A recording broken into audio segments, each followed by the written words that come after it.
सम्बर्धना गर्न गइरहनु भएको छ। एउटा राधे राधेले सर्वप्रथम पवित्र घिमिरेज्यूले हाम्रा व्यास गुरुज्यूलाई सम्बर्धना गर्नुहुनेछ। एउटा राधे राधेले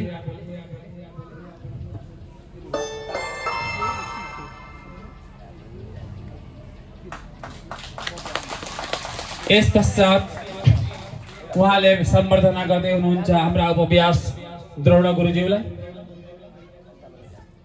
अलिकति छिटो गरिदिनु होला।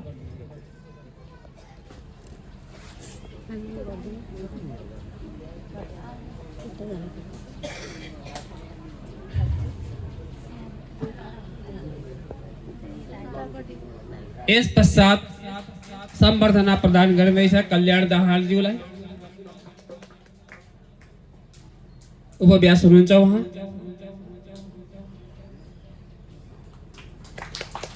यस पश्चात हाम्रा ज्येष्ठ गुरु किशोर कोइरालाजी हुनुहुन्छ, उहाँलाई पनि हामी सम्बर्धना गर्दैछौँ। उहाँ अनुपस्थित हुनुहुँदो रहेछ। यस पश्चात सुदूर तारी बस्तीबाट हाम्रा एम प्रसाद खदाल गुरुजी आउनु भएको छ, उहाँलाई पनि हामी सम्बर्धना गर्दैछौँ।